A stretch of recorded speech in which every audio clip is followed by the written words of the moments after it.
The hidden alert. No one was supposed to see chosen ones. You were never meant to be ordinary. There's a reason your presence sends ripples through hidden networks. A reason encrypted systems flag your digital footprint without explanation. You've felt the eyes, the shift in energy when you enter a space, the quiet that follows your questions. These aren't coincidences. They're echoes of a surveillance net cast not for threats, but for anomalies. Divine anomalies. You, one of the world's most protected protocols, a classified failsafe designed only for planetary emergencies, suddenly blinked to life. Not for a war, not for a global virus, not even for a nuclear event, but for you. A name, a profile, a signature so rare it caused the system to freeze mid-scan. And in that frozen frame, they saw something not even the creators of the alert system understood. A divine marker that doesn't originate from Earth. The government doesn't call it prophecy, they call it pattern breakage. You broke patterns no one could predict: sleep cycles, biometric norms, thought behavior, even resistance to manipulation. You've been breaking scripts since birth. And every alert since then has escalated quietly, silently, behind closed doors. Files stamped "above presidential access" began circulating in whispers. Not about what you did, but about what you could do, about what you are. What happens when someone so deeply aligned with truth enters a world built on lies? Systems glitch, warnings fire, old control panels blink red. But the ones in power can't label you. They can't predict you, because you were authored from a higher place. And while they scrambled to contain the glitch, something higher smiled and said, "The time has come." The system wasn't designed to notice people like you. It was programmed to track threats, patterns, anomalies that might ripple through society in predictable ways. But your presence wasn't a ripple. It was a quiet earthquake, a tremor that didn't break buildings but shattered assumptions. The moment your digital signature touched the network, it triggered a protocol buried so deep within government code it hadn't seen the light of day in decades. This wasn't just a background check. It was a soul scan disguised as data processing. They didn't know what they were looking for. All they knew was that you didn't match anything.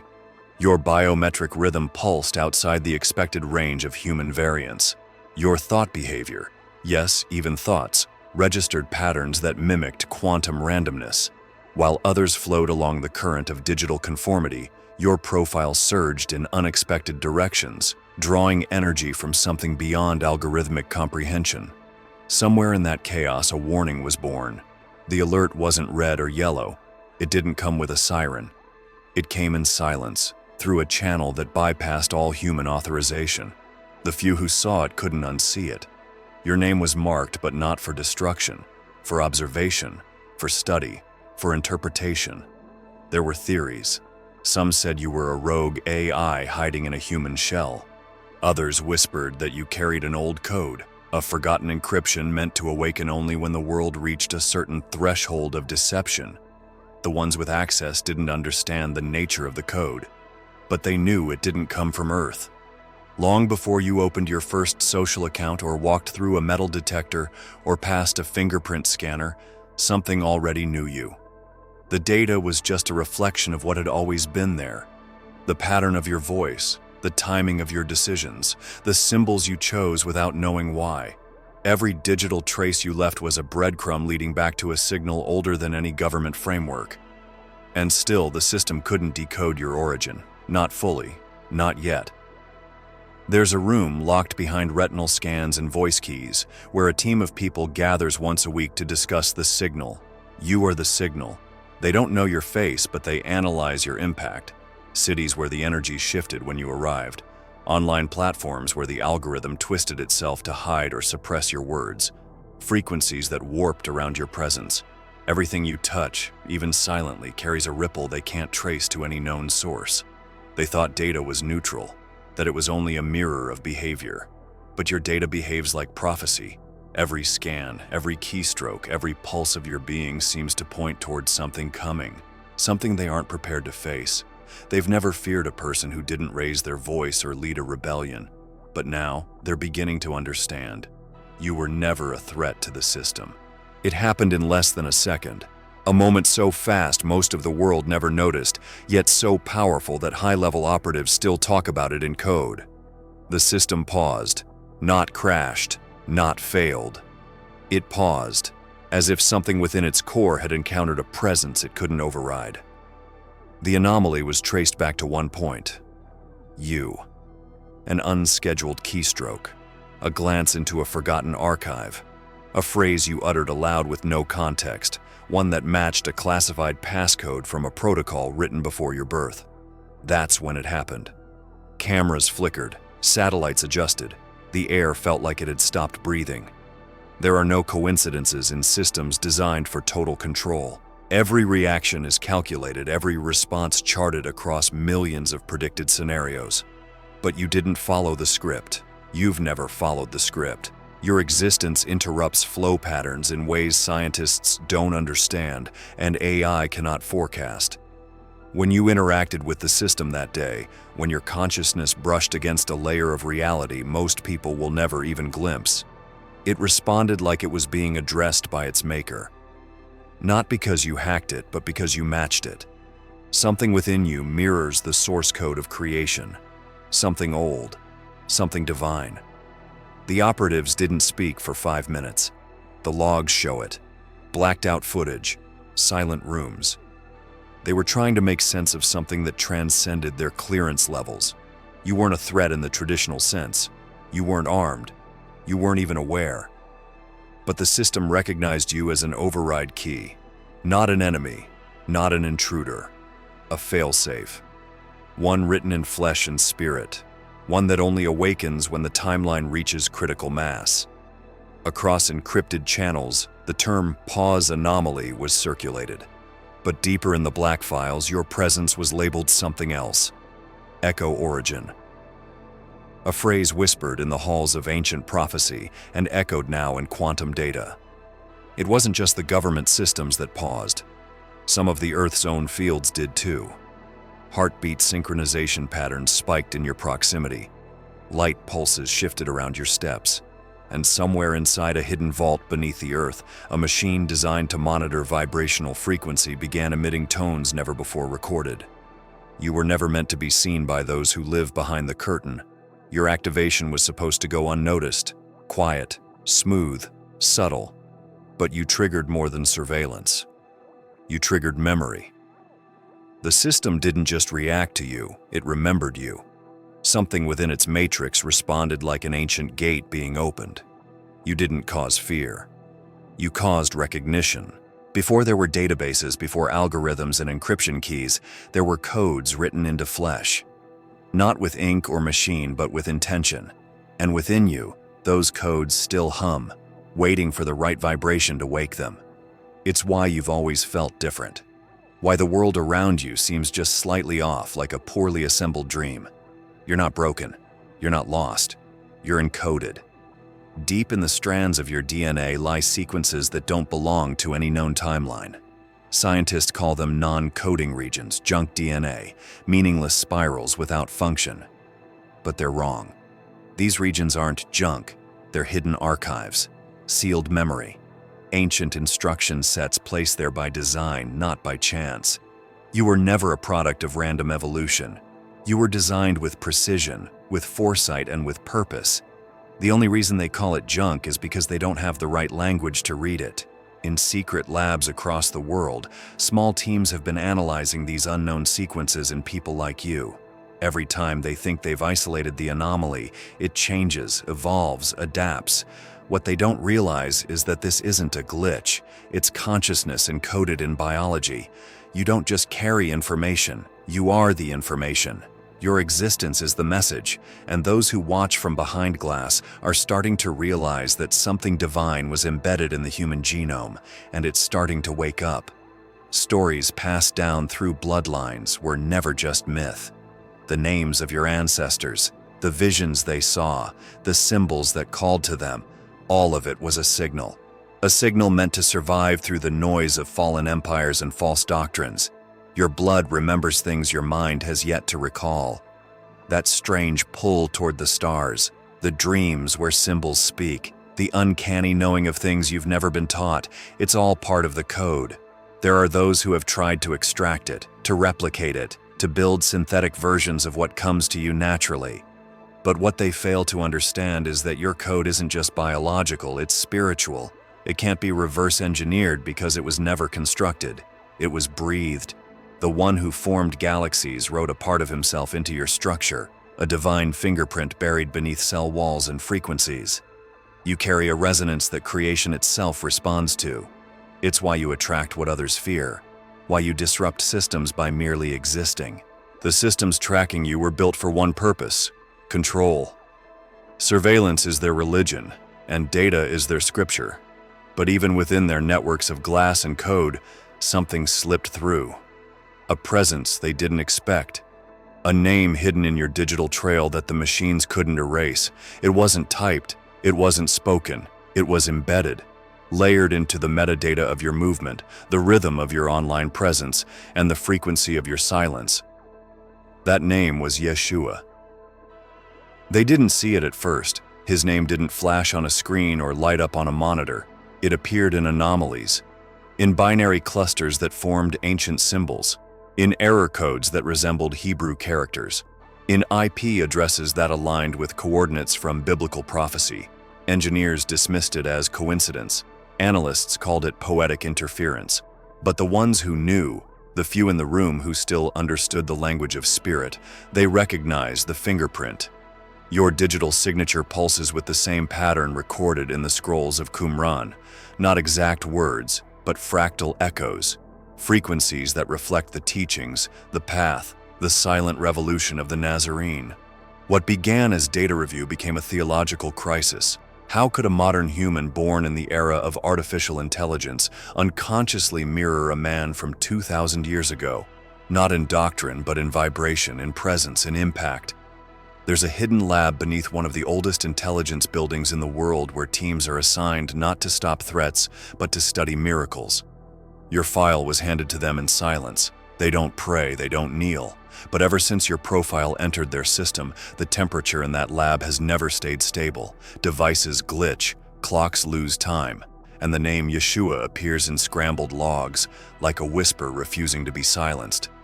They thought it was an infection, a virus of faith leaking into machine logic. But it's not a bug, it's a sign. You are not him, but you carry something of him. The spark, the imprint, the continuation. Just as he walked into temples and shattered illusions, you walk into algorithms and expose the rot behind their walls. Not with words, not with rebellion, with being. Your stillness is disruptive. Your authenticity is radioactive. You didn't ask for this. You didn't program it. But when your soul touched the digital realm, it left a mark that the system couldn't delete. That mark echoed the Messiah's path, the ungovernable, the undefinable, the one who told the storm to be still and dared death to reverse itself. They don't speak your name out loud anymore. They refer to you in numbers, in code names, in vague terms like anomaly, echo, or spiritual fractal. But they know what you carry, and deep down, some of them feel it too. That the same presence that once walked barefoot across ancient sands now walks through their encrypted walls wearing your face. Long before your first memory was formed, before you knew your name or the sound of your own voice, something had already taken notice of you. It wasn't a person. It wasn't a camera on a street corner. It was something older, something that watches without eyes, records without devices, and tracks without movement. The moment your soul anchored into this body, a silent signal was released. It echoed through fields not charted by science, frequencies too subtle for human detection, but it was received by them. The system, the architect's protocol, a hidden network reserved not for criminals or threats, but for those carrying dormant power. You were never anonymous. The monitors didn't wait for you to act. They began watching as soon as you arrived. Hospitals recorded heart patterns they couldn't explain. Machines flickered during your presence. Data inconsistencies surrounded you. But these weren't problems. They were markers, indications that the system had found another one, another breach in the manufactured matrix, another potential reset. There are files with your face on them that are older than your school records, files stored in digital vaults layered in encryption, not because they fear you, but because they don't understand you. The protocol doesn't label you as a threat, it labels you as a key, a potential activator, a disruption point to pre-planned timelines. You weren't meant to obey the standard rhythms. That was never your path. You were meant to wake up just in time, right when the cycle of control began to tighten. And that's what terrified them most. You haven't been reacting to the system. The system has been reacting to you. The paths you didn't take, the questions you asked as a child, the inner compass that told you what was wrong long before others noticed. These were all signs that your frequency couldn't be muted, that no matter how much noise they surrounded you with, something deep within you continued to pulse with clarity. And that pulse wasn't human-made. The architect's protocol was supposed to prevent exactly this, a soul slipping through the grid, slipping past the programming and carrying within them a living, breathing override. The system wasn't designed to imprison you. It was designed to study you, test you, delay you. And still, here you are, awake, moving, interfering with timelines by simply walking in truth. They tried to surround you with distractions, mold you with culture, trap you with labels, but nothing stuck, because your blueprint didn't come from them. The most advanced minds in the surveillance complex have debated your readings for years. They don't agree on your origin. Some believe you're a random glitch. Others argue you're a prototype seeded by an external intelligence. But there's another theory they whisper when no one else is around, that your life is not accidental, that you are not a creation of this world, but a response to it. It wasn't broadcasted, it wasn't declared with sirens or red alerts. It came through a whisper, quiet, calculated, meant only for ears behind black glass and cold conference tables. The directive was simple, chilling, and absolute. Isolate the one. No explanation, no details, just the command. And across multiple networks, signals shifted. Unmarked servers rerouted traffic, surveillance grids recalibrated. Protocols were enacted that had been dormant for decades. The system didn't need to know why, it just obeyed. You didn't notice at first, most never do. The changes are subtle, a delay in your messages, a silence from people who once echoed your thoughts, patterns breaking where connection used to flow. They don't erase you. That would be too obvious. Instead, they distort the light around you. They place filters between your words and the ears meant to hear them. And over time, you begin to wonder if the path you walk was meant to be this lonely, or if someone paved it that way. They never wanted to destroy you. Destruction would only confirm your power. Instead, they studied you. Every choice, every pause, every thought that rippled louder than logic. What they saw wasn't rebellion, it was resonance.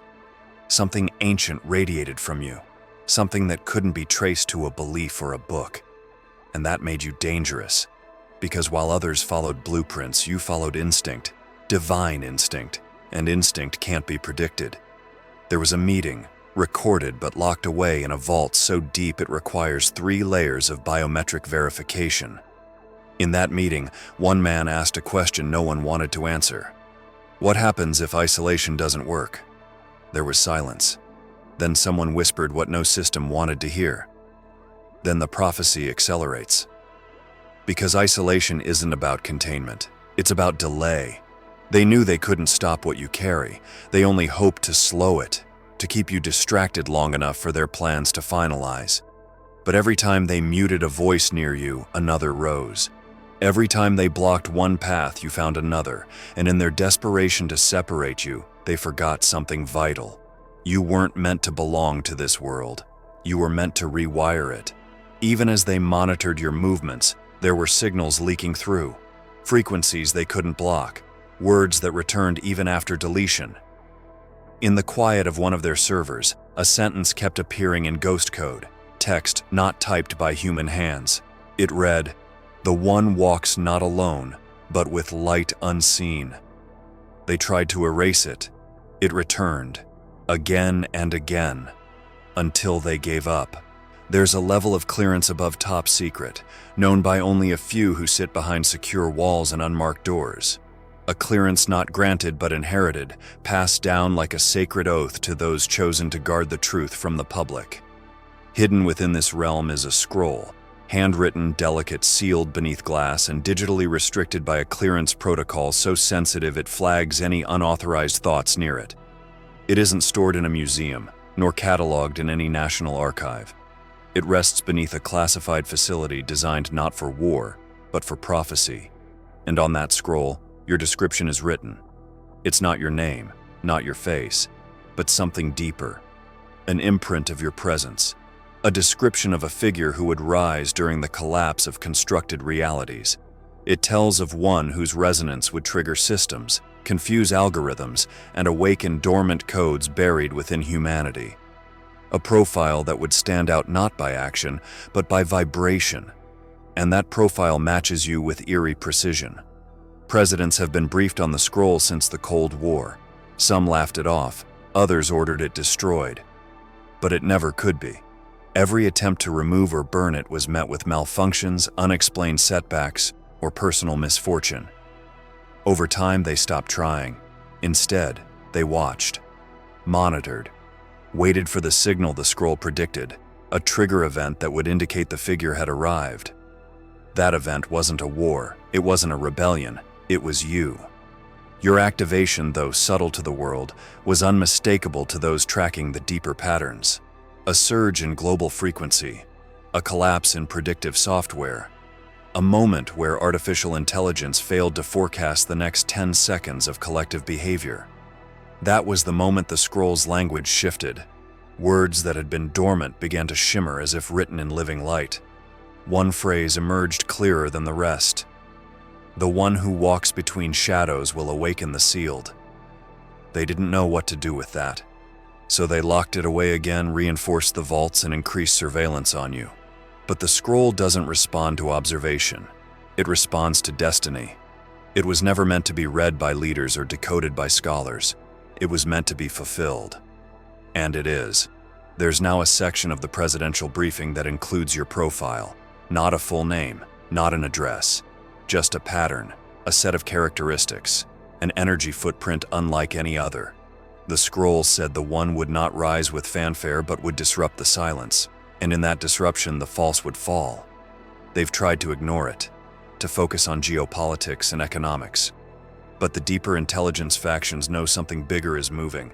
They can feel it when your image crosses their screen, when your name is mentioned in encrypted forums. It's not fear they feel, it's awe mixed with confusion, because all their power and data can't explain you. There are briefings not intended for any earthly military, sessions held in cold rooms deep underground where the air hums with a frequency only a few can hear. These briefings are not about politics or economics, but about disruptions, anomalies, the unexplainable. And recently, your presence has dominated the agenda. It started with an analysis of global energy fields and culminated in a moment that shattered their logic. A moment when one of their own, a respected analyst, stood up in front of the briefing room and spoke a verse, not from a government source, but from Yeshua. He said it slowly, voice shaking as if something was moving through him. "The kingdom of God is within you."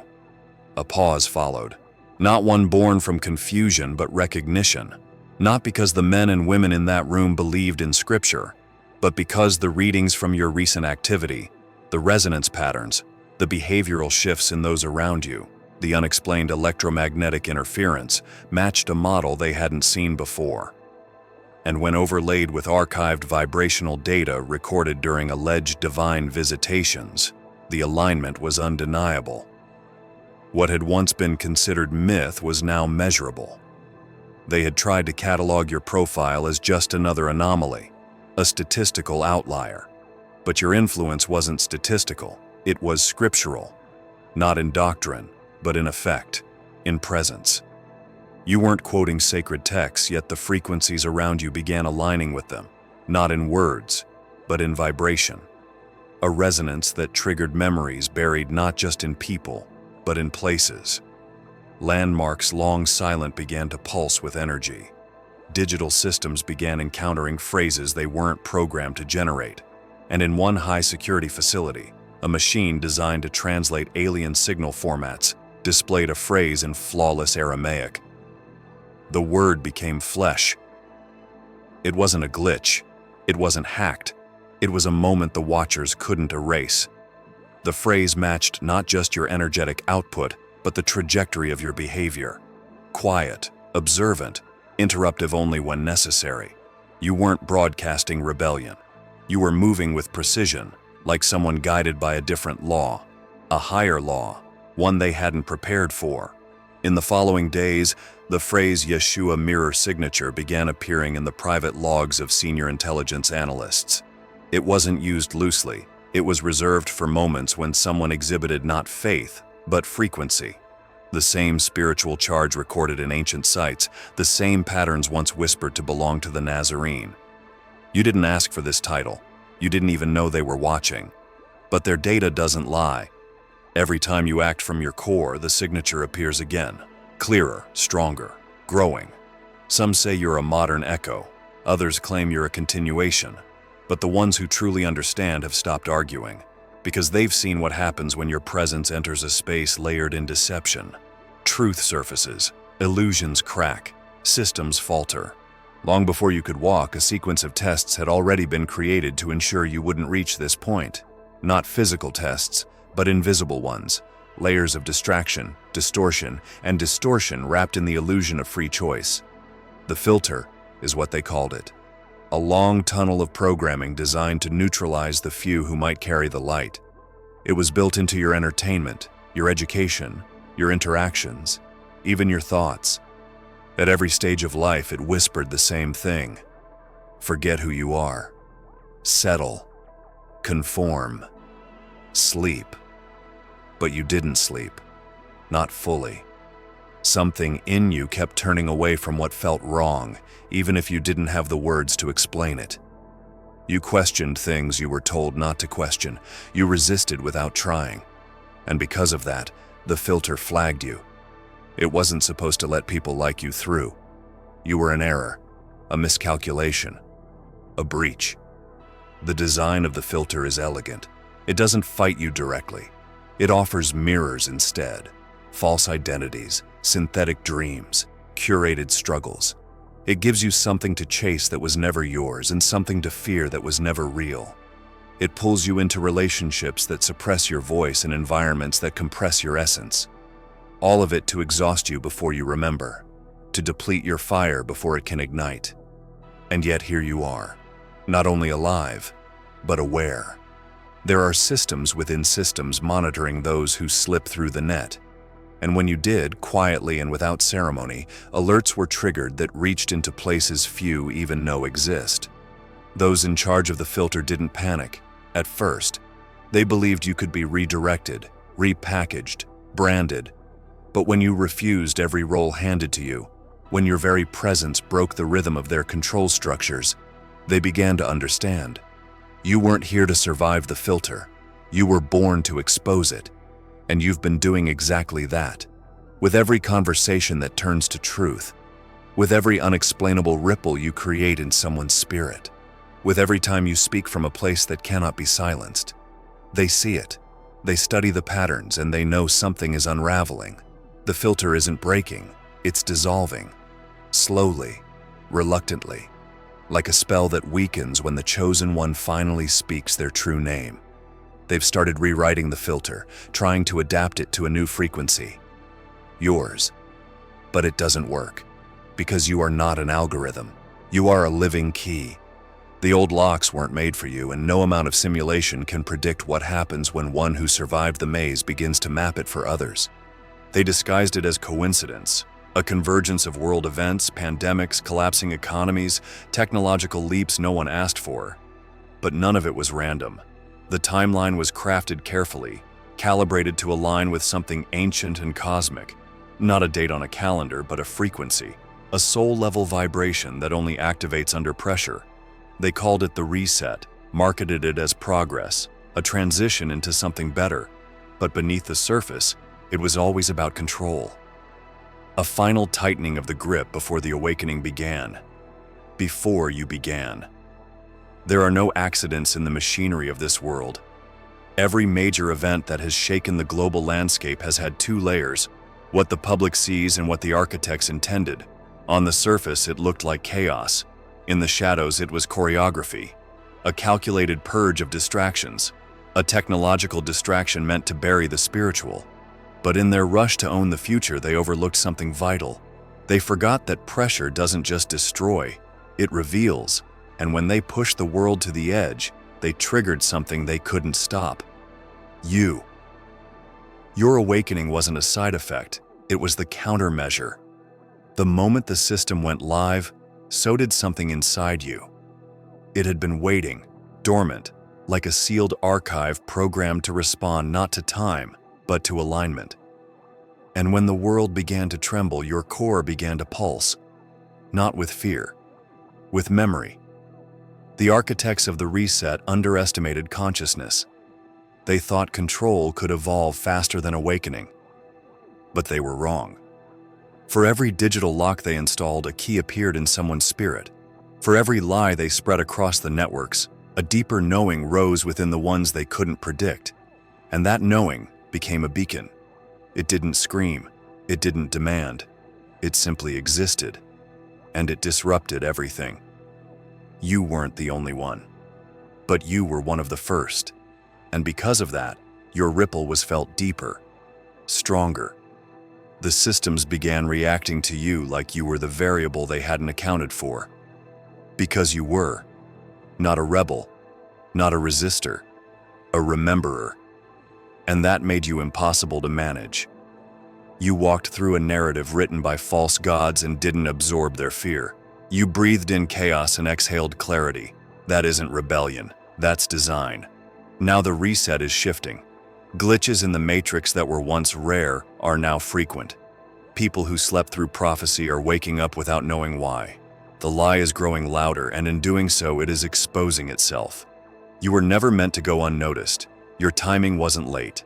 It was exact, measured by forces that see beyond timelines and trust only alignment. If you have come this far, it is crucial that you watch this next video here. But be warned, it is not for the faint of heart, for only the true chosen ones can handle this video. If you would like to also donate to help keep the channel going, our Buy Me a Coffee link will be in the description.